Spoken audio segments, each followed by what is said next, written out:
Hi, I'm Dave from Military Antiques Toronto, and today we are going to show some of the stuff that came in the past week.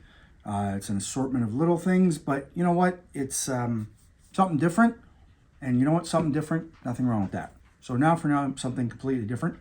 Yesterday I walked this box of chocolates. Oh no, it's not chocolates, right?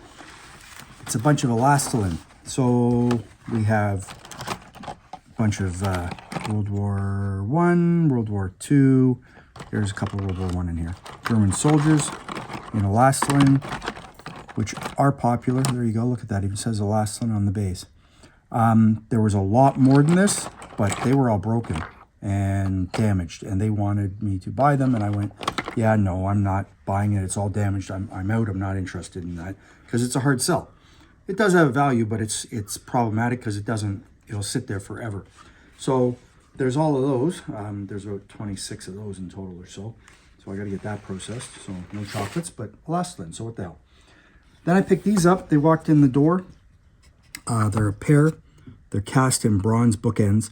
They say Clint, Dickinson on them. I have not researched these. So it's $39.45. It's appreciation of the township of Wyndham, which I assume is in Ontario since, hey, we're in Ontario, so it probably is. And, you know, they're just bookends. But you know what? It has his name on. It's a town appreciation thing, obviously, for his military service. I haven't researched them, but you know what? It's something different, so that's cool. Good for your bookshelf if you need them. Then there's another pair I picked up, also to another guy, to Trooper George K. And he's 8th New Brunswick Hussars. These are, again, cast bronze. These come off. Why they came off, I don't know. Maybe they were glued on originally. They should have been screwed down. Oh, there is little nail holes there. So they were probably nailed on here originally. They've come off. This one still has the nails. This one doesn't. But again, you know, 1940, Canadian Army Service Force Regimental Headquarters for the 8th New Brunswick Hussars, all the way from the East Coast. So that's something different. That's an armored unit. So, but again, something old. And, you know, as you can see, they're old. They got a bit of damage on the bottom on one of them. Chipper wood came off, obviously. So there's that. And then we got a nice little clock made by Waltham. It does not run, unfortunately. And someone has taken some corps badges. Perhaps they were in these corps and put them on there. So you have the Canadian Army Service Corps, Forestry Corps, Royal Canadian Army Service Corps, and the World War I Canadian Army Service Corps. So he was probably in World War I, stayed in there for a bit, and then ended up in the Forestry Corps. You know what? I honestly have no idea if that's the case or not. Unfortunately, the clock isn't running, and there's no name on the back to tell me whose it was, but it's something different. These are particularly neat, I feel, because they're both made in the U.S. Let's see, this one's marked as such. The other one's not. So they're made in the USA. They're cast. You know, that's what they did. But what's unique about these is you don't find them as a pair. You find them as singles, but in this case, I have a pair of them. Now, I know one employee wanted to buy one, and I don't really want to break them up. And I'm sure he's going to see that and be disappointed, but it is what it is.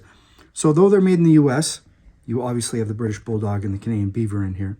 And it says, what we have, we hold. It's a symbolic, patriotic scheme. You know what? They're really nice. Unfortunately, the clocks do not work. I tried to set them to 2 minutes to midnight. Oh, this one I can turn. But the other one, now see, and then it stops. They probably need servicing, truthfully. I've tried winding them, but they don't seem to be doing anything, unfortunately. But you don't normally find a pair of these. You find a single, and that's it. So they're unique in that sense. And then we look at the back, and it's the same thing. This one obviously is a bit newer than that one condition-wise, but meaning the clock back. But, you know, it is what it is. It's not something that turns up every day, that's for sure. They're kind of neat. They're home front patriotic stuff, but they're cool. I'm going to lie them down so I don't fall over and break the glass. And this piece here, well, so it's a Burke's bar with the standard 5 medals and to the Cape Breton Highlanders. Great. But I am 100% sure that this frame had these medals hanging in it.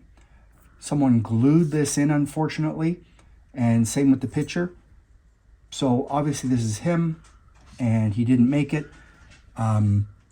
Someone's taken this frame and put it on another board and then mounted the medals on the memorial bar at the bottom. The memorial bar is named to, if I can figure out this at the right light, Private I.R. Deering, Cape Breton Highlanders, died in his country's service, 21st of September, 44.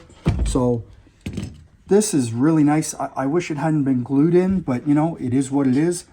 But obviously the family had this as a token of his service that they mounted up, because it's obviously old, this part, and then someone redid it by putting all this in here. So, but it's still unique, and it is what it is. It's cool. It's something different, and it would be great to hang on a wall. So it's all good.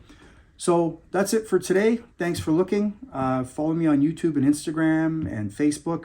And hey, you know what? Check us out. We're always buying more stuff. Check the website. We are posting stuff almost every day in huge quantity. So thanks a lot. Take care. Have a nice day. Take care. Bye.